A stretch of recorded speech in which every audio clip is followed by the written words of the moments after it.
Good morning, everybody. Today is November 27th. Best effing dad here, Dr. Vuong, world-renowned bariatric surgeon. I want to tell you, give you a COVID update. This one's really important. It would mean a lot to me if you hit the share button on this and copy the link and tell people, this is a game changer. We have the new Omicron variant. This is the new South African variant. I'm not going to really get into the numbers today because we had the Thanksgiving holidays and numbers are really off. I will tell you that here in the United States, if you live in New York and New Jersey, the increase in recent cases is really concerning. And we know with the population of New York City, if Delta hits New York and they have not had their Delta surge, it's going to be a lot of cases. It's going to be a hot mess. And again, as I said in yesterday's video, the southern United States is about to take off and we're going to have a big surge in the Christmas holidays season 2. Now, I've been saying in my private group that something's really bad happening in Europe and South Africa. At the beginning of the month, started to see a big uptick. And now we know why. It is the new South African variant. It's called Omicron. It's the Greek letter O, as in, oh my goodness, this is for reals. Now, why this variant? Why not Alpha, Delta, Lambda, Mu, all of that, right? It's like, okay, why should I worry about this? And I want to try to explain this to you in very easy to understand terms. First of all, let me give you a little bit of background. The very first case of this variant was reported on November 9th. November 9th in South Africa. And then on November 24th, this was a couple days ago, today's November 27th. On November 24th, South Africa submitted the variant to the World Health Organization, who looked at the data and said, oh shit, sorry, I said I wasn't gonna cuss, and convened an emergency gathering of their advisory committee on November 26th, that's yesterday, and they named it a variant of concern. Okay, remember there is a level before that is a variant of interest, which means this is interesting. That Lambda, those are variants of interest. Mu is variants of interest. We only have 4 variants of concern. Alpha, which was the original UK variant. Beta, which was the original South African variant.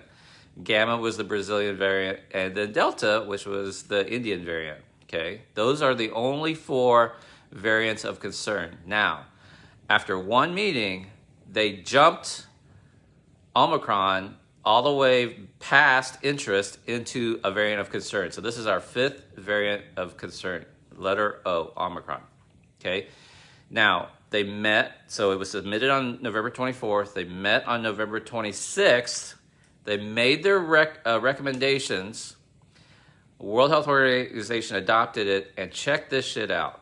All of Europe, pretty much all of Europe, Australia, all of the developed worlds, Israel, including the effing United States, yesterday stopped travel from South Africa. Now, let me ask you this question. When was the last time, and you have to imagine, these world leaders are having the best advisors, the smartest of the smart people, advising them on this stuff, who know the ins and outs of this stuff. When was the last time you saw such a unified effort from all of these other world leaders to stop world travel from South Africa? That should tell you something right there. That they know something we don't know. This is going to be a game changer. I'm going to get into the science here in a little bit. Okay, so we already have, obviously, cases in South Africa, Botswana, other African countries, but people go, oh, but Dr. V, that's Africa. That's way over there somewhere. We have detected cases in Israel, probable case in Germany, and also in the Scandinavian countries, in Netherlands. Okay, here's what's concerning. Yesterday, effing yesterday, y'all, Thanksgiving, November 26th, yesterday, there were 2 flights from South Africa to the Netherlands. 61 people tested positive for COVID. from South Africa to the Netherlands, 2 flights, 61 people tested positive for COVID. So they kept those people there in the Netherlands. Now here's the problem. Here is the problem. They let the remaining 539 passengers go on to their destinations. They either boarded another plane, or they stopped there, or they went on. 531 other people went on to their destinations with the promise, with the instructions that they were going to self-isolate once they got home. I don't know you, but if you remember the movie from the 90s called Outbreak with Dustin Hoffman, we've got an outbreak situation right now, okay? So the Netherlands, I don't know where those passengers went, but they are everywhere, okay? UK is suspected to have it. Germany is pretty sure they have it. I can almost guarantee you it is in the United States. This Omicron variant is in the United States, okay? All right, now, why is it really concerning? You guys remember the South African spike, and then they went away. They had a small Delta spike, went back down. They spiked around the same time as UK this summer, mostly because there's a lot of travel between UK and South Africa. So they also had a summer Delta spike back up to about 10, 12,000 cases. Then they went down to very low, hundreds a day. And then at the beginning of November, I noticed, I was like, man, like it's starting to tick up in South Africa. And South Africa turned from, ivory colored to like a beige colored. And I was like, wow, they're up to 3,000 cases. They are, wow, like that. I mean, they're like an Adele hit record, man. It just went from this to poof, overnight. So the first Omicron case is November 9th. In 2 weeks, they have tested. Here's the second thing. Number one thing was the whole world government acting in unison to shut down flights in South Africa. That should cause you a lot of concern. Number two, and we're getting into the science of the Omicron. In basically 2 weeks, Omicron has taken over South Africa. Now, 90% of all of COVID cases in South Africa are now Omicron. In 2 weeks, it went from Delta to Omicron. So basically, Omicron is outcompeting Delta in 2 weeks. This is crazy.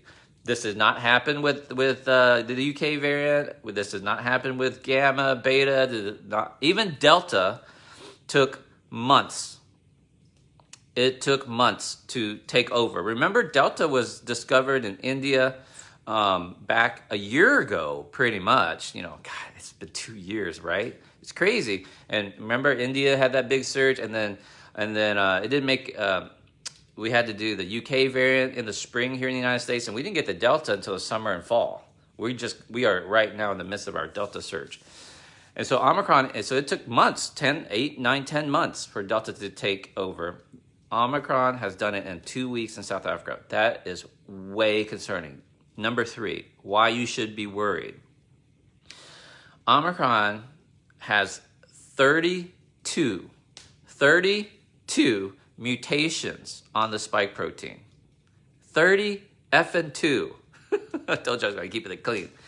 In comparison, Delta, which took over the pandemic, has 8 mutations on the spike protein, guys. 8.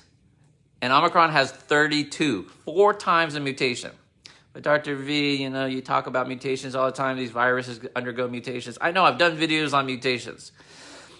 I mean, there's probably been about 4,000, 5,000 mutations of the wild type virus. Most of them, except for the 4 of concern, don't matter.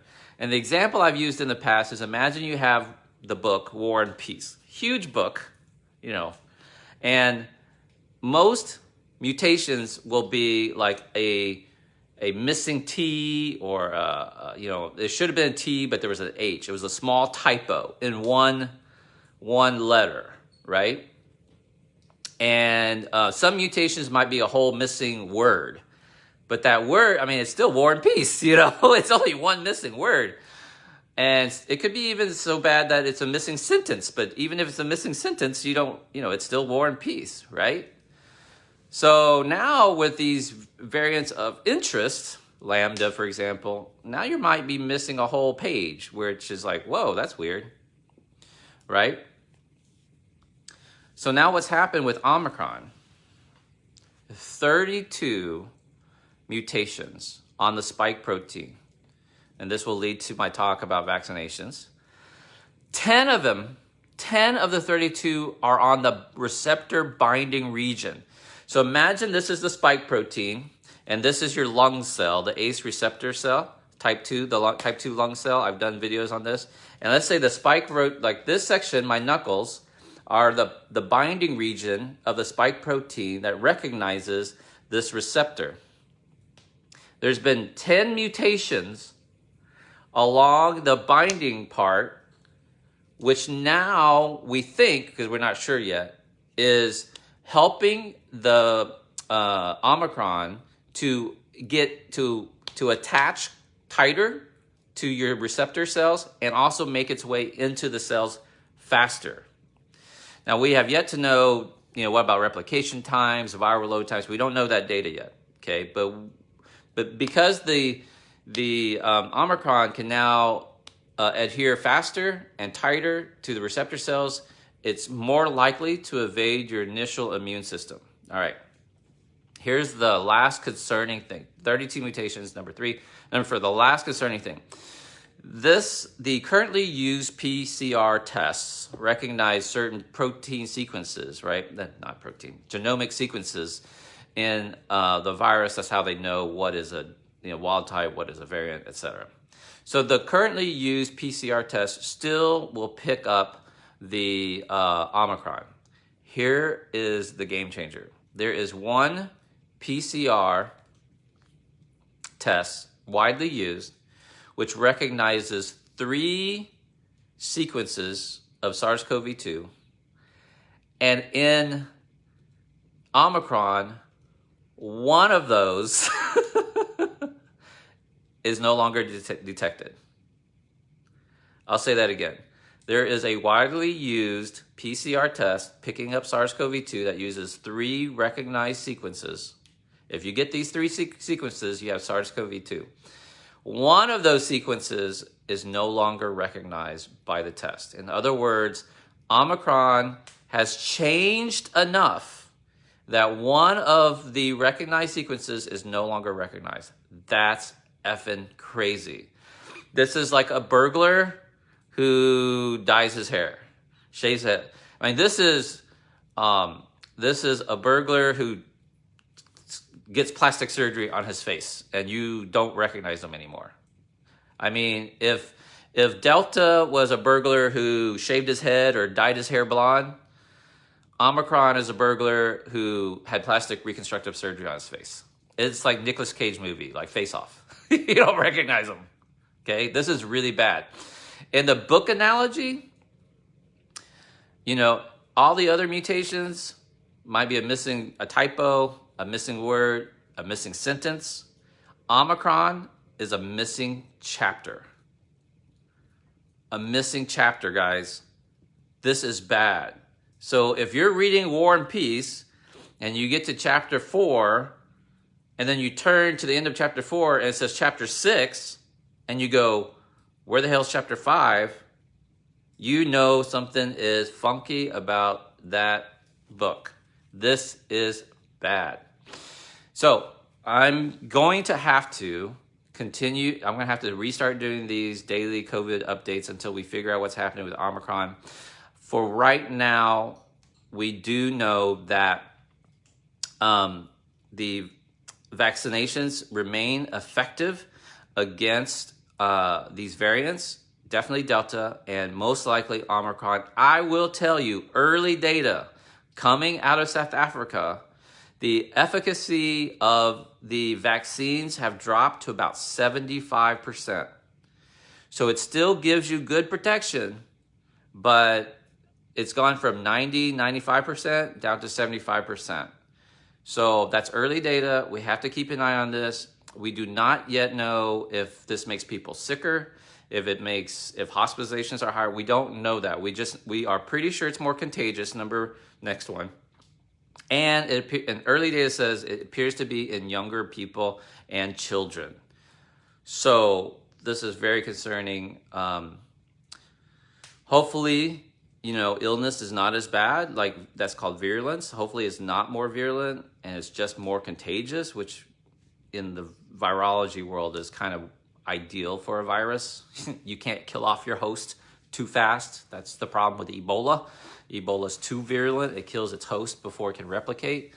In virology world, you want the viruses want to be contagious, but not kill off their host too fast because they need spreading. Anyway, more to come on this. I am double vaccinated with Moderna. I wasn't going to get a booster because I'm relatively young, relatively healthy, but I am considering getting a booster here in the next week or two, depending on what happens with Omicron, which will then give me protection over the Christmas holidays. And I'm discussing that with Erica, who's only 29. She's about to turn 30. But that's what we're doing. And when the numbers start going up here in the United States, I'm still wearing my mask, still social distancing. Got to do what you can do, guys. Take this much more seriously. And anybody who's on the fence, please share this video with them. Tell them, man, if you caught COVID last year, your waning immunity might not be good enough for this Omicron. If you are a believer in ivermectin, and that's getting debunked every single day, if you believe that your supplements and your vitamin D and your nasal sprays and your betadine gargles and all this bullshit that you guys are doing, please get vaccinated. It is your best chance. It is our best chance of making this way out of this pandemic. Thank you guys very much. Sorry that was not so quick, but it's a lot to digest. And I will be back on every day, I guess, doing more videos. Love y'all. Stay safe. Bye.